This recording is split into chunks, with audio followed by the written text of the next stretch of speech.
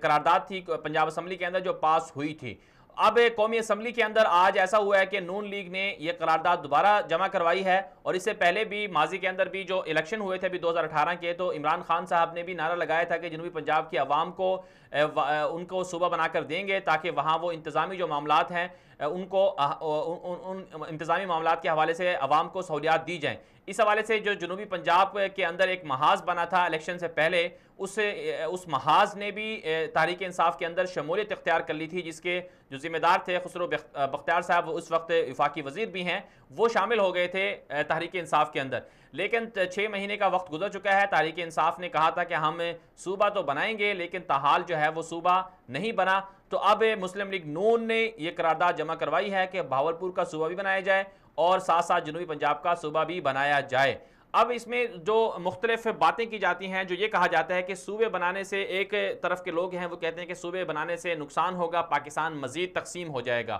تو اس لیے صوبے نہ بنائے جائیں، یہ ایک رائے ہے ایک طبقے کی۔ دوسری طرف سے رائے یہ ہے کہ صوبے بنا دینے چاہیے۔ اس کی وجہ یہ ہوتی ہے کہ جو صوبہ اگر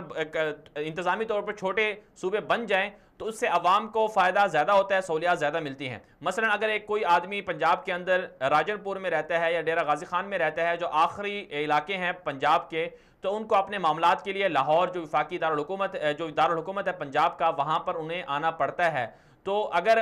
صوبہ بن جاتا ہے جنوبی پنجاب کا تو اس میں ڈیرہ غازی خان اور راجن پور یہ علاقے شامل ہو جائیں گے، تو اس سے پھر عوام کو اتنا ایک تو لمبا سفر نہیں کرنا پڑے گا، اور پھر وہاں پر ان کے لیے جو وسائل ہیں، جو سہولیات ہیں، وہ انہیں زیادہ میسر آئیں گی۔ اس حوالے سے کہا جاتا ہے یہ وہ لوگ ہیں جو کہتے ہیں کہ صوبے بننے چاہیے، یہ ان کی رائے ہے۔ تو اس حوالے سے ابھی جو تازہ ترین جو معلومات سامنے آ رہی ہیں کہ مسلم لیگ نون نے یہ ترمیمی جو بل ہیں وہ تو جمع کروا دیے ہیں، اب اس پر بحث ہوگی کیا یہ منظور ہوتا ہے یا نہیں ہوتا، اس کا فیصلہ تو مستقبل میں ہوگا، لیکن عوام کا جو درینہ مطالبہ ہے وہ یہی ہے کہ صوبے بننے چاہیے۔ اب اس میں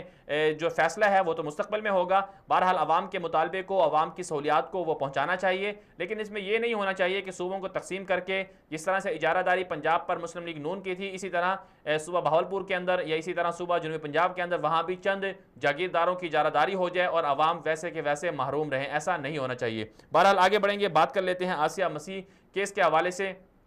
آسیہ مسیح کا جو کیس ہے وہ 2009 سے چل رہا ہے، اور اس کیس کے اندر کئی لوگ جو ہیں وہ مارے بھی جا چکے ہیں، سلمان تاثیر مارا جا چکا ہے، اور ساتھ ساتھ ممتاز قادری کو بھی پھانسی دے دی گئی، اور پھر اس کیس کی وجہ سے پاکستان کے اندر بھرپور احتجاجی مظاہرے بھی ہوئے، اور پاکستان کی عوام اس معاملے میں انتہائی حساس سے دکھائی دی، اور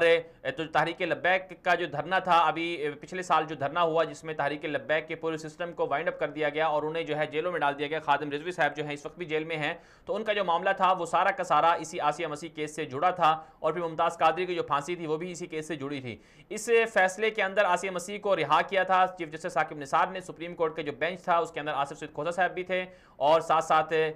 جو سابق چیف جسٹس تھے ثاقب نثار وہ بھی تھے۔ اور اب اس فیصلے کے جو سپریم کورٹ کا فیصلہ آیا تھا اس کے خلاف نظر ثانی کی اپیل دائر کی گئی تھی، اور اس اپیل کا جو فیصلہ ہے، جو سماعت ہے، وہ کل ہو رہی ہے، اور اس کل جو سماعت ہوگی اس میں کیا فیصلہ تبدیل ہو جائے گا، یا پھر جو پہلے فیصلہ تھا آسیہ مسیح کو رہا کرنے کا وہی فیصلہ برقرار رہے گا۔ تو ماہرین قانون تو یہی کہہ رہے ہیں کہ فیصلہ برقرار رہے گا، فیصلہ تبدیل نہیں ہو سکتا، جو پہلے فیصلہ تھا وہی فیصلہ رہے گا، تبدیل نہیں ہو سکتا۔ اس میں جو ماہرین قوانین ہیں انہوں نے کچھ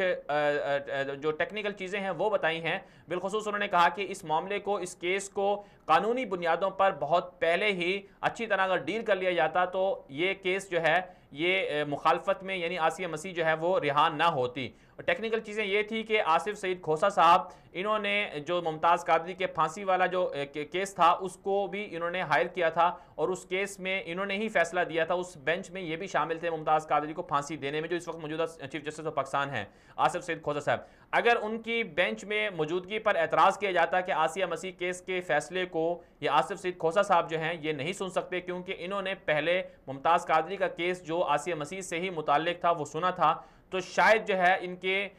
جو رائے تھی اس میں وزن ہوتا. اور یہی پوائنٹ اگر اس میں اٹھایا جاتا نظر ثانی کی اپیل میں تو کہا یہ جا رہا ہے کہ شاید فیصلہ تبدیل ہو جاتا. لیکن اب صورتحال یہ ہے کہ کل اس فیصلے کی سماعت ہو رہی ہے اور اس فیصلے کے اندر کہا یہ جا رہا ہے کہ فیصلہ تبدیل نہیں ہوگا, جو پہلے سے فیصلہ تھا وہی برقرار رہے گا اور آسیہ مسیح کا جو فیصلہ ہے اس کی رہائی کا جو معاملہ ہے وہ رہائی کے فیصلے کو برقرار رکھا جائے گا. دوسری طرف سے ناموس رسالت صلی اللہ علیہ وسلم کا جو تحفظ ہے وہ ظاہر سی بات ہے انتہائی حساس معاملہ ہے, پاکستان کی عوام اس حوالے سے انتہائی حساس واقع ہوئی ہے, تو اس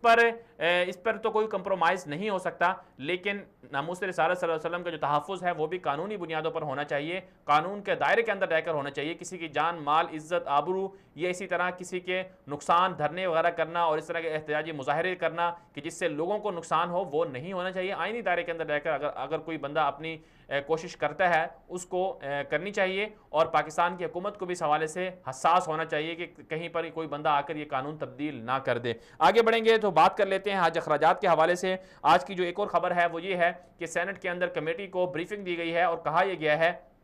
کہ حج 2019 جو ہے اس کے اخراجات میں 36% اضافے کا امکان ہے. اس کی وجہ یہ بتائی جا رہی ہے کہ حج اخراجات میں اضافہ اس وجہ سے کیا جا رہا ہے کیونکہ جو روپے کی قدر ہے وہ کم ہو گئی ہے اور ڈالر جو ہے وہ مہنگا ہو گیا ہے. پھر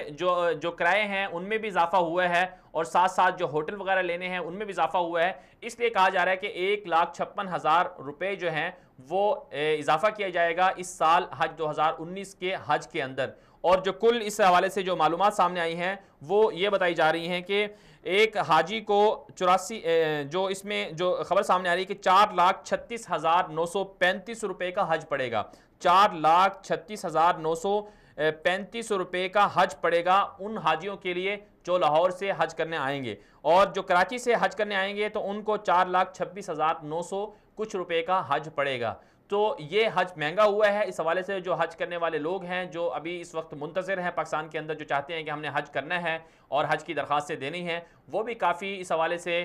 پریشان دکھائی دیتے ہیں کہ حج اتنا مہنگا کیوں کیا گیا ہے. اور حکومت پاکستان اس پر سبسڈی دینے کے لیے بھی غور و فکر کر رہی ہے کہ 40,000 روپے حکومت سبسڈی دے. تو لیکن مسئلہ وہی ہے کہ حج کرنا یہ اسی شخص پر ضروری ہے جس کو طاقت ہو, جو پیسے ادا کر سکتا ہو. لیکن دوسری طرف سے یہ ساری کی ساری جو صورتحال ہے وہ معیشت پر انحصار کرتی ہے. معیشت جب آپ کی مضبوط بنیادوں پر استوار ہوگی تو آپ کو نہ مہنگائی کرنی پڑے گی, نہ حج مہنگا کرنا پڑے گا, نہ حاجیوں کی جو خواہشات ہیں ان کو توڑنا پڑے گا, اور نہ ہی پھر جو ہے سبسڈی دینے کی نوبت آئے گی. اس لیے تحریک انصاف کی حکومت کے لیے بہت بڑا چیلنج ہے کہ پاکستان کے اندر معیشت کو وہ مضبوط بنیادوں پر استوار کرے اور تمام لوگوں کو مستفید کرے. تو اس لیے حکومت پاکستان کو اس حوالے سے غور و فکر کرنا ہوگا اور مضبوط بنیادوں پر پاکستان کی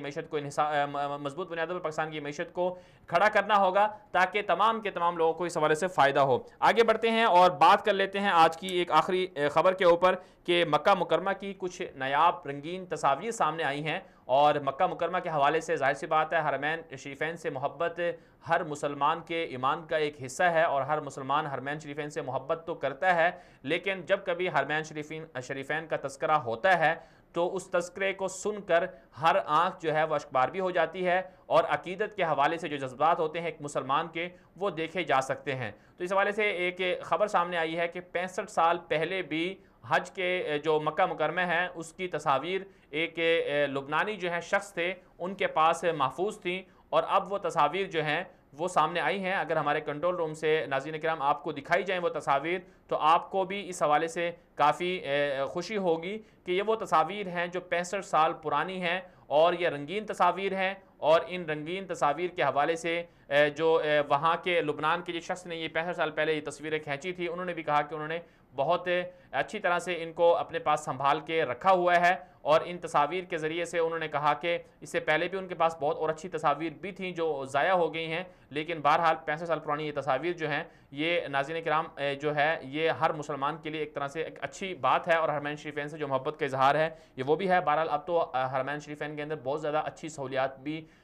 دستیاب ہو گئی ہیں، اور اچھی طرح سے اب تو دنیا پوری تبدیل ہو گئی ہے، تمام طرح کی جو سہولیات ہیں وہاں ملتی ہیں، اور تمام طرح کے جو وہاں کا جو تصاویر ہیں، ویڈیوز ہیں، وہ بھی محفوظ رہتی ہیں۔ آپ شخص بھی دیکھ سکتے ہیں ہماری اسکرین کے اوپر، اس شخص نے 65 سال پہلے مکہ مکرمہ کی تصاویر کھینچی تھی، مختلف زاویوں سے، مختلف اینگل سے، وہ تصاویر آج بھی محفوظ ہیں، اور 65 سال پہلے مکہ مکرمہ کیسا تھا یہ آپ نے ہماری اسکرین پر دیکھ لیا۔ دنیا میرے آگے پروگرام کے لیے دنیا بھر سے آج کی اہم اور تازہ خبروں کے لیے اتنا ہی، اجازت دیجیے، اللہ حافظ۔